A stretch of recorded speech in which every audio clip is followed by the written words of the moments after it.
C'est vrai que, a priori, Brigitte, bouger au bureau, ça paraît être un non-sens parce que précisément le fait, c'est qu'au bureau, on bouge pas, on est assis. On est assis. On est assis trop longtemps. On peut considérer que c'est une maladie pour certains ou pas?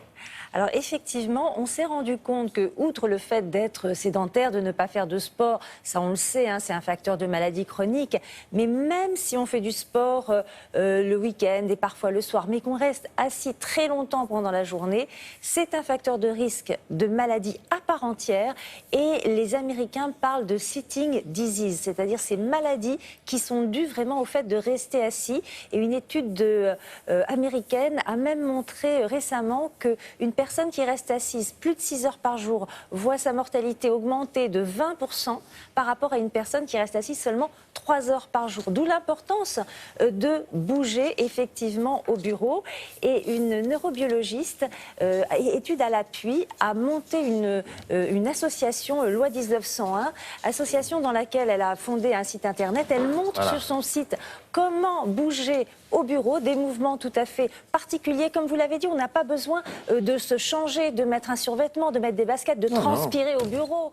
C'est pas le cas du tout. C'est d'autres exercices qui vont avoir un impact non seulement sur la santé physique, mais aussi sur les fonctions cérébrales. Et ça fait du bien aux salariés, mais vous allez le voir aussi à l'entreprise, parce qu'elle se déplace dans les entreprises pour enseigner ces mouvements à faire donc sur son lieu de travail.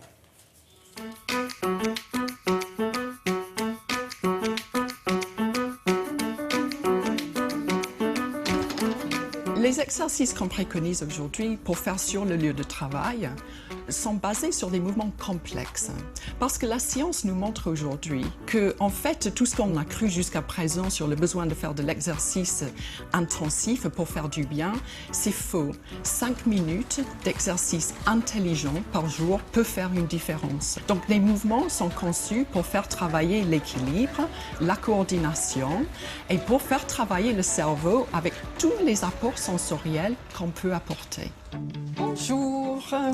Alors, il y en a qui ont envie de bouger avec moi aujourd'hui? Oui. Bon, le premier pas est toujours le plus difficile, donc on se lève ensemble. L'exercice type, dit complexe, est un exercice qui fait travailler les jambes et le haut du corps dans des mouvements différents. Donc, par exemple, on va se mettre debout, on va faire des étirements, on va faire des pas qui ressemblent un peu à des pas de danse ou des pas très minimalistes.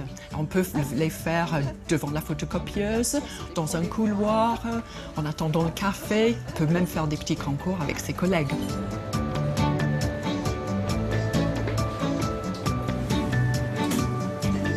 Faire de l'exercice a des effets sur le cerveau évidents. Quand on le fait, on voit qu'on est de meilleure humeur tout de suite. Mais en plus de ça, les chercheurs se sont rendus compte avec des expériences animales qu'il y a une libération d'un facteur de croissance qui fait croître le cerveau. On crée de nouveaux réseaux neuronaux. Ça a des répercussions sur la mémoire, sur l'éveil, sur la logique de la pensée, sur l'orientation spatiale.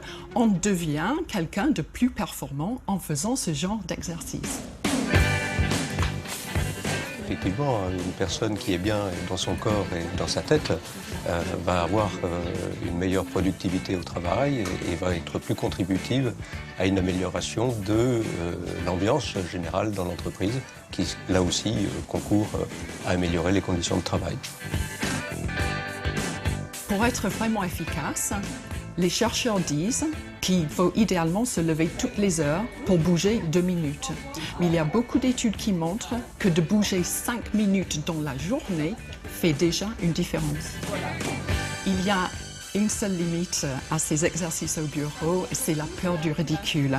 Il faut savoir que c'est l'avenir et d'ici très peu de temps, ça va devenir tout à fait normal et très recommandé.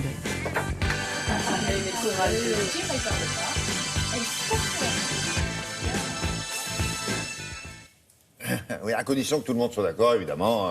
Oui, ça sur la prend base pas du beaucoup de temps. volontariat. Comment? Non, c'est sur la base du volontariat. Tout le monde dans une entreprise n'est pas obligé de le faire, mais c'est vrai que quand elle va dans une entreprise, comme cette entreprise de presse qui nous a accueillis pour ce tournage, la plupart étaient quand même très volontaires pour faire ces exercices. Le temps que ça met, quoi, ça vous immobilise Ah ben c'est quelques minutes, plusieurs fois par jour, même 2 minutes. On n'a pas besoin d'avoir un coach ou... C'est bien quand même d'apprendre ces exercices. Mais non, mais une fois qu'on a compris. Mais bien sûr, on ouais, les fait tout seul et tous les renseignements. Elle n'est jamais venue ici? Non, mais elle veut bien venir à Télématin. Ah ouais, oui, mais ça dépend pas de moi. Je lui donnerai le nom du monsieur qui va... Bon, je suis sûre qu'elle va venir comme ça. Merci beaucoup. Allez.